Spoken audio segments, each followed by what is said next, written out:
Selamat pagi anak-anak semuanya. Senang sekali ya bisa berjumpa walaupun secara virtual. Untuk kali ini Bu Guru akan menjelaskan materi matematika wajib yang kedua. Sebelumnya kita sudah belajar tentang barisan aritmatika. Nah, untuk hari ini kita mau belajar tentang deret aritmatika. Mari simak sama-sama dan perhatikan. Deret aritmatika. Tujuan pembelajaran untuk kali ini adalah siswa dapat memahami konsep deret aritmatika dan yang kedua, siswa dapat menyelesaikan permasalahan deret aritmatika dalam kehidupan sehari-hari. Nah, sebelumnya coba lihat ilustrasi pada gambar yang ditampilkan. Ada bapak-bapak tukang ya. Dia lagi nyemen batu bata. Oke. Nah, ilustrasinya adalah seorang tukang akan membuat tembok taman yang terdiri dari batu bata yang membentuk sebuah piramida. Seperti yang di sini ya, yang diinginkannya. Jadi, membentuk sebuah piramida batu bata itu. Kira-kira berapa sih jumlah batu bata yang diperlukan? Oke. Nah, secara kasat mata kita bisa ya ngitung manual. Oke, nah coba kita hitung dulu. Baris pertama itu 1 ya, 1 bata. Kedua itu 2, yang ketiga itu 3, dan seterusnya sampai yang keenam ternyata ada 6 bata. Jadi mudahnya tinggal kita jumlahkan saja. 1 tambah 2 tambah 3 tambah 4 tambah 5 tambah 6. Ternyata hasilnya 21.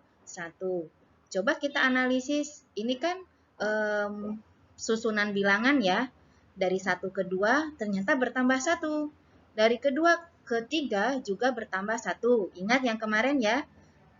Ini merupakan barisan aritmatika.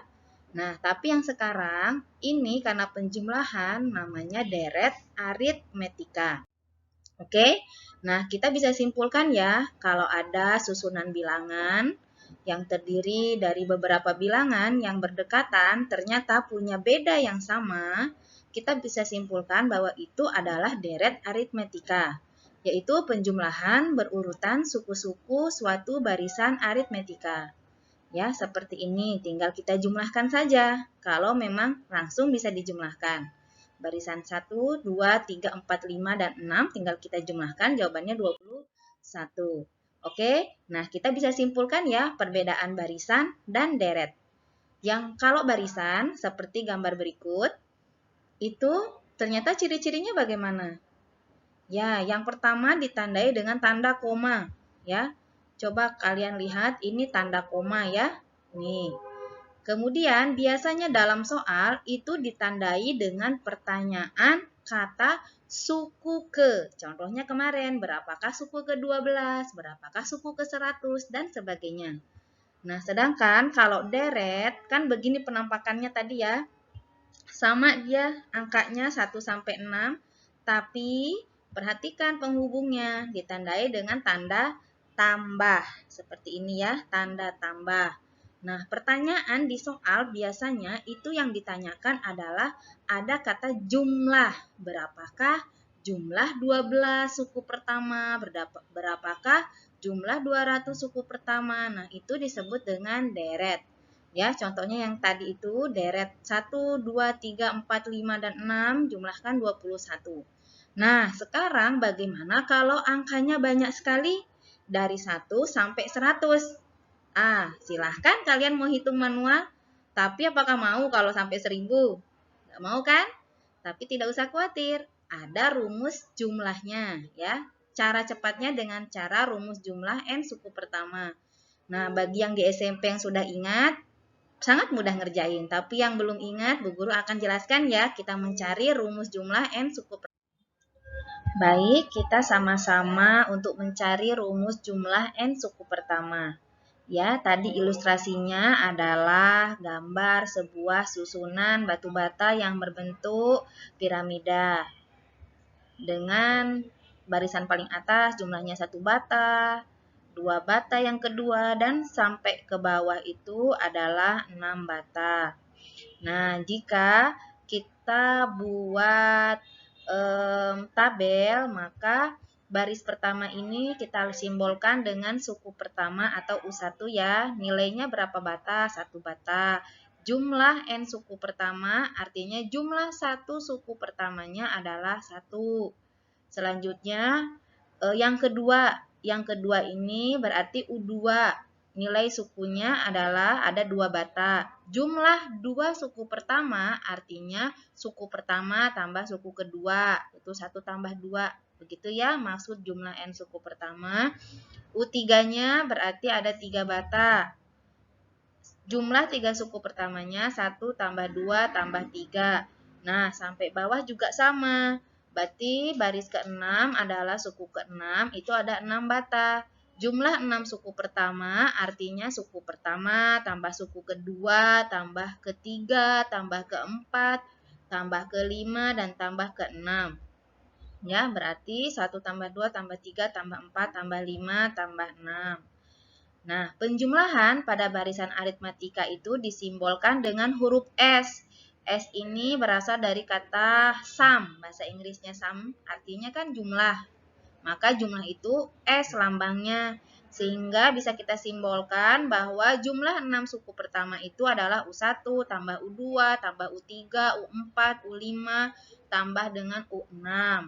Nah, kita simbolkan dalam SN, karena tadi suku ke-6, sekarang suku ke-N, berarti jumlah N suku pertamanya adalah U1 tambah U2 ditambah dan ditambah sampai dengan suku ke N ya. Nah, sekarang kita cari rumus jumlah suku ke N-nya ya. Suku ke-6 itu tadi U1 ditambah U2 tambah U5 sampai U6.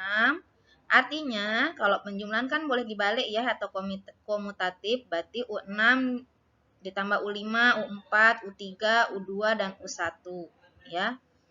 Nah, kita masukkan nilainya tadi suku pertamanya kan 1 sampai seterusnya dengan suku ke-6 yaitu 6. Kalau kita balik juga boleh sama aja nilainya ya. Tinggal 6-nya di depan, 1-nya di belakang. Nah, setelah itu kita jumlahkan. S6 tambah dengan S6 berarti 2 S6 ya. 1 ditambah 6 itu 7, 2 tambah 5 itu 7 dan seterusnya ya. Maaf Bu Guru salah tulis, ini maksudnya 2 ya. Sampai semuanya dijumlahkan 7, berarti karena 7-nya ada 6, maka artinya 6 kali 7, kita rubah ya. Sehingga S6 adalah 6 kali 7 dibagi dengan 2. Nah, kita rubah lagi 6 per 2 di sini ya. Dan 7 itu artinya kan 1 tambah 6, boleh kan? Nah, kita rubah lagi, perhatikan. Ini kan tadi sukunya sampai ke 6 ya, jumlah 6 suku pertama, berarti N-nya 6, sehingga 6 ini kita simbolkan N, dan N di sini juga ini kan 6, sehingga N, 1 itu, yaitu A, yaitu suku pertamanya, nilai suku pertama di barisan batu bata adalah 1 ini ya, maka 1 ini adalah A atau U1, dan 6 itu adalah baris terakhir, berarti UN-nya, U6-nya, sehingga di sini UN. Nah, sekarang UN itu baris aritmatika, rumus suku ke N-nya, rumus suku ke N, barisan aritmatika, itu kan rumusnya A tambah N min 1B ya. Sehingga ini UN ini kita rubah menjadi ini. Ya, sehingga kita hitung, UN itu kita rubah jadi ini ya. Sehingga A tambah N min 1 kali dengan B. Nah, kita hitung lagi, A ditambah A kan 2A ya. Nah, sehingga jadilah rumus yang kedua. Sehingga Sn sama dengan N per 2 dikali dengan 2A tambah N min 1B. Nah, rumus jumlah N suku pertama itu ada 2 rumus. Yang pertama adalah yang ini, ya, atau yang ini. Nah, dalam pengerjaan soal, kalian boleh pakai yang mana saja. Sama saja ngitungnya, sama saja juga nilainya, ya. Oke, baik. Itu tentang rumus jumlah N suku pertama. Oke, nah sehingga kita bisa menyimpulkan kalau rumus jumlah N suku pertama itu yaitu Sn sama dengan N per 2 dikali dengan A tambah dengan UN atau Sn sama dengan N per 2 dikali dengan 2A tambah N min 1B di mana Sn itu jumlah suku ke N-nya, A itu suku pertama, B itu beda, UN adalah suku ke N. Contoh soal yang pertama. Ya, diketahui deret aritmetika 1, 3, 5, 7. Tentukan jumlah 12 suku pertamanya. Perhatikan, pertanyaannya adalah jumlah 12 suku pertama. Berarti karena ada kata jumlah, maka soal ini merupakan soal deret. Selain itu tandanya lihat, yaitu plus, berarti jelas ini deret. Sehingga rumusnya menggunakan rumus SN. Ya. Nah, sekarang kita analisis dulu. Dari 1, 3, 5, 7, dan 5 yang ditanyakan adalah S ke-12. Kita cari dulu bedanya. Bedanya sama dengan dari 1 ke 3 itu bertambah 2. Maka bedanya sama dengan 2. Selanjutnya, A-nya sama dengan 1 ya. Ini A sama dengan 1. Karena yang ditanyakan jumlah 12 suku pertama, maka N-nya sama dengan 12 ya. Sehingga rumusnya adalah yang ini ya. Rumusnya adalah pakai N per 2 kali 2A plus N min 1B. Karena yang diketahuinya adalah A, B, sama N ya. Selanjutnya tinggal kita masukkan ke rumus saja, substitusi, N-nya diganti dengan 12, lalu A-nya diganti 1, dan B-nya diganti dengan 2. Ya. Hitung dulu yang di dalam kurung paling dalam, berarti 12 kurangi 1, yaitu 11. Ya. 2 kali 1 itu adalah 2. Nah, tinggal kamu hitung lagi, 11 kali 2 itu 22 tambah dengan 2. Yaitu 24 dikali dengan 6 ya, tinggal dihitung berapa hasil perkaliannya adalah 144. Jadi jumlah 12 suku pertama adalah 144 ya. Mudah kan ya? Selanjutnya ya. Contoh soal yang kedua. Jumlah suku pada barisan 3, 7, 11, 15, dan sampai dengan 36. Nah, ini bagaimana caranya? Boleh aja sih kamu tinggal jumlahkan seluruhnya, silahkan. Tapi kan lama ya, pakai cara cepet aja, biar hemat waktu. Kita analisis dulu, berapa A-nya? A-nya itu suku pertamanya adalah 3. Cari bedanya. Bedanya itu 4 ya. Dan N-nya. N itu berapa suku semuanya dari sini. Sini 1, 2, 3, 4, 5, 6, 7, 8, 9, 10. Ternyata N-nya sama dengan 10. Lalu ini yang terakhir, berarti kan suku ke-10 atau UN, yaitu 39. Ternyata kalau soal seperti ini, kita pakai rumus yang lebih cepat aja. Yang ini ya, pakai rumus yang kedua. Yang pertama, maaf ya, tinggal kita substitusiin aja. Setelah itu N-nya diganti 10, A-nya diganti dengan 3, lalu UN-nya diganti dengan 39. Ya, tinggal kita hitung kurungnya, ternyata jawabannya adalah 210. Ya, sampai sini paham? Bisa ya, bisa bedakan kalau yang tadi yang diketahuinya adalah A, B, dan N. Sedangkan kalau soal yang ini boleh juga pakai rumus yang pertama, yang tadi ya. Tapi lebih cepat lagi menggunakan rumus yang ini, yang kedua. Karena diketahuinya adalah UN-nya langsung. Ya, mana-mana terserah kalian, matematika banyak cara. Ya. Contoh soal berikutnya. Ya, kita bisa baca.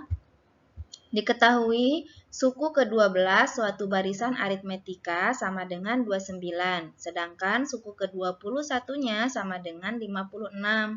Tentukan jumlah 52 suku pertamanya. Ya, kita analisis dulu kalau sebelum mengerjakan apakah ini rumus jumlah atau barisan. Nah, sebelumnya soal sebelumnya nih ya tentang barisan itu sama kan soalnya ya? Nah, yang ditanyakan berbeda. Kalau yang ini, yang ditanyakan adalah suku ke-20. Ya, suku ke-20. Maka rumusnya pakai UN. Sedangkan kalau yang contoh soal ini, jumlah. Perhatikan ini jumlah 52 suku pertama. Ingat tadi perbedaan barisan sama deret ya. Yang ditanyakan adalah kata suku atau jumlah. Kalau barisan itu suku, kalau Deret itu jumlah. Nah, karena di sini yang ditanyakan jumlah 52 suku pertama, maka soal ini menggunakan rumus jumlah suku N pertama, ya. Oke.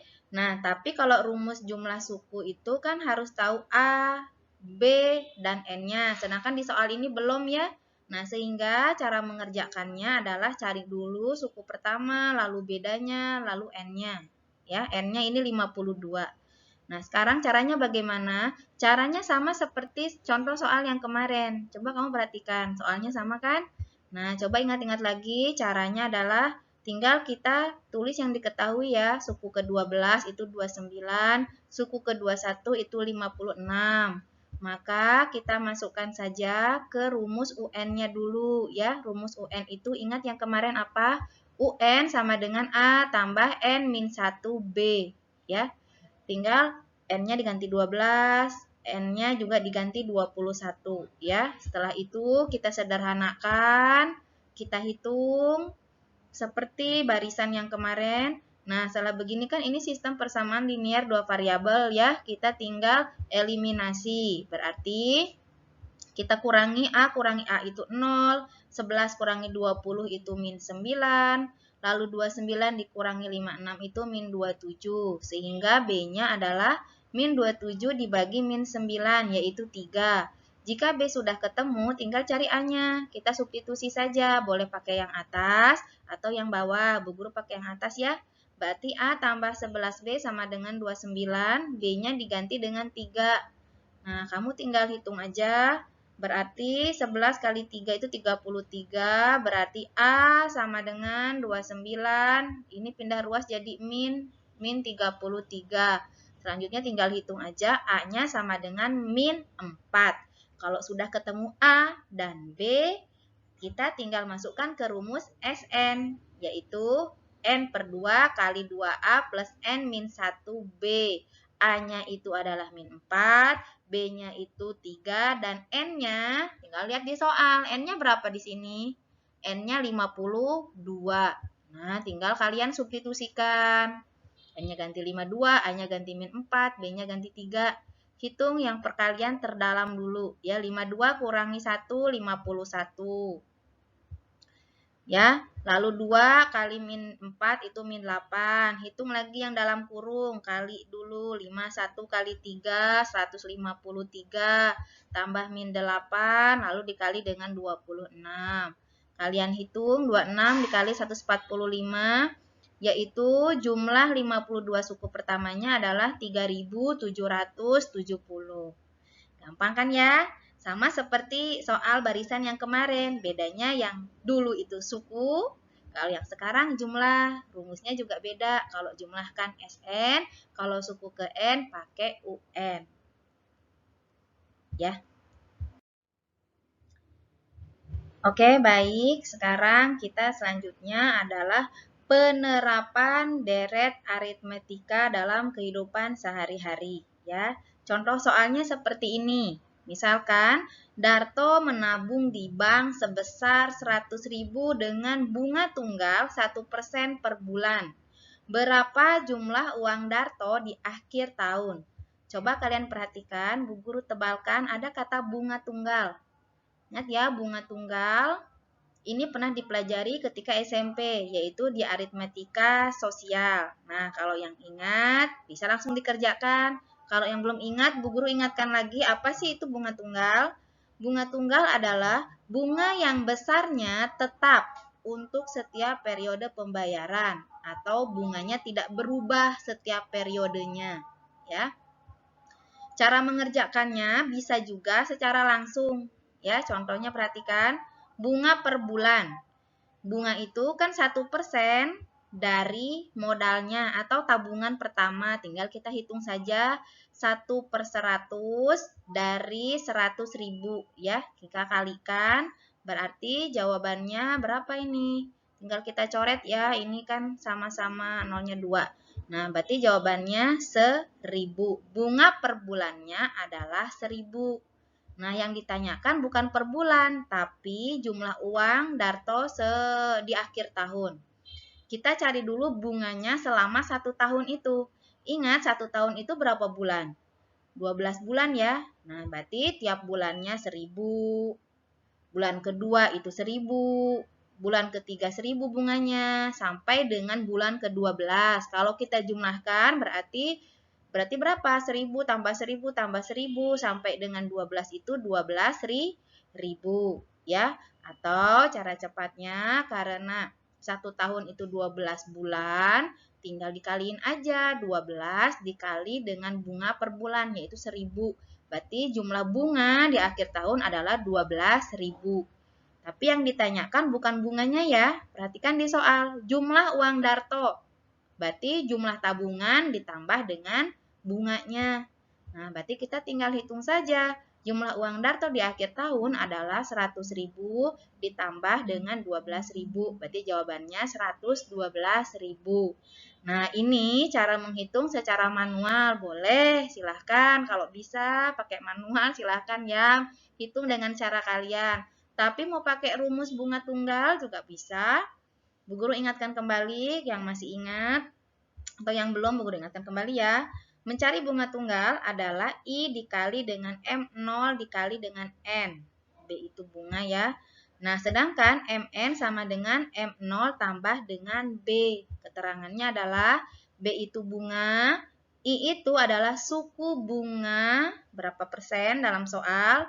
Lalu N itu periode, apakah per bulan atau per tahun atau per catur bulan, tergantung pada pada soal ya. M0 itu modal awal dan Mn itu adalah modal akhir. Nah, kalau kita mau hitung soal ini pakai rumus juga silahkan. Bu Guru kasih contoh ya. Ini kita masukkan aja ke rumus mencari bunga dulu. I-nya berarti suku bunganya di soal berapa? 1%. M0-nya berarti ini ya modal awal atau tabungan pertamanya yaitu 100.000 dan N itu periode. Yang ditanyakannya itu di soal bunga berapa periode. Kalau di sini perhatikan berarti jumlah uang Darto di akhir tahun, berarti periodenya itu karena di sini per bulan yang ditanyakan kan akhir tahun, maka periodenya 1 tahun itu berapa bulan? 12 bulan, makanya N-nya adalah 12 bulan. Setelah itu tinggal kita hitung saja ya, sederhanakan. Ini 100, nolnya sama-sama dibagi, dicoret ya. Maka jawabannya 12 dikali dengan 1000, berarti 12.000 bunganya ya.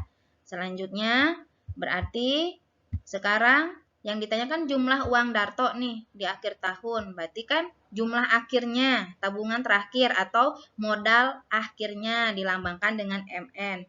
MN-nya sama dengan M0, modal awal atau tabungan pertama, ditambah dengan B. B itu bunganya selama 1 tahun atau di akhir tahun itu berapa ya. Tinggal kita masukkan saja M0-nya 100.000, bunganya 12.000. Berarti jumlah seluruhnya adalah 112.000 ya. Perhatikan jawabannya sama enggak? Atas sama bawah? Sama ya. Boleh pakai yang ini, boleh pakai cara yang atas. Yang ini ya. Boleh juga pakai rumus ya. Matematika banyak cara. Silahkan gunakan cara kalian yang mudah bagaimana asalkan konsepnya benar ya. Oke, itu untuk penerapan deret aritmatika terutama anak-anak IPS. Ini harus bisa ya, karena kalian akan selalu berkaitan dengan uang, dengan bank ya, pelajaran ekonomi. Selanjutnya, contoh berikutnya. Sebuah tali dipotong menjadi 5 bagian. Panjang setiap bagiannya membentuk barisan aritmetika. Jika panjang tali terpendek adalah 1,4 meter dan panjang potongan tali terpanjang adalah 3,8 meter, tentukan panjang tali semula. Ya, ini kamu harus gambarkan dan bayangkan kalau soal penerapan ya. Oke, nah kita gambarkan dulu. Anggaplah ini ada sebuah tali kan. Tali itu dibagi menjadi 5. Berarti yang ini potongan pertama, potongan kedua, potongan ketiga, potongan keempat, potongan kelima. Ya, kita simbolkan. Potongan pertama itu namanya U1 atau suku pertama. Potongan kedua itu suku kedua. Potongan ketiga, suku ketiga, dan seterusnya sampai potongan kelima. Paham ya setelah kita gambarkan? Nah, sekarang berarti panjang tali terpendek adalah 1,4. Berarti siapa di sini yang paling pendek? Coba kalian lihat. Ini ya, paling pendek kan? U1. Ternyata U1 itu adalah panjang terpendek, yaitu 1,4 meter. N-nya berarti N itu artinya berapa potong? Tadi ada 5 potong, yaitu N-nya. Lalu paling panjang, coba lihat kalau yang paling panjang kan yang ini, yaitu U5 ya. Maka U5 itu sama dengan yang paling panjang tadi berapa? 3,8 meter. Nah, setelah itu ditanyakan panjang tali semula, berarti dari ujung U1 sampai ujung U5. Berarti artinya jumlah seluruh panjang tali. Ya, yang ditanya ingat jumlah. Kalau jumlah berarti ingat rumus SN. Nah, ngerjainnya pakai SN, pakai rumus yang ini. Karena yang ditanyakan, yang diketahui di soal adalah A, biar mudahnya ya. Lalu UN atau yang paling panjang, yang paling terakhir. Ini kan 3,8. Nah, setelah itu tinggal kamu masukin aja ke rumus. Berarti N-nya diganti 5. N itu jumlah potongan tadi ya. A-nya itu 1,4. UN itu 3,8. Tinggal kamu hitung deh, kurungnya yang dijumlahin dulu. Ingat penjumlahan desimal ya. Ayo, kerjaan SD harus bisa ya. Pasti bisa kalian. 1,4 tambah 3,8. Berarti 4 tambah 8 kan 12. Taruh 1 ya. Lalu di sini 1 tambah 1, 2 tambah 3, 5. Komanya tetap. Ya, setelah itu hitung. Ternyata jawabannya adalah 13 meter. Ya, 13 meter itu dari 5 kali 5,2. Itu berapa? Dibagi dengan 2. Ya. Oke. Nah, itu materi tentang aritmatika dan penerapannya. Kalau kamu masih bingung, nanti bisa komen ya di latihan soal atau di forum, atau lebih lanjut lagi bisa menghubungi Bu Guru ya. Oke, baik. Sekian dan terima kasih pembelajaran hari ini. Smakers, go for win. Semangat!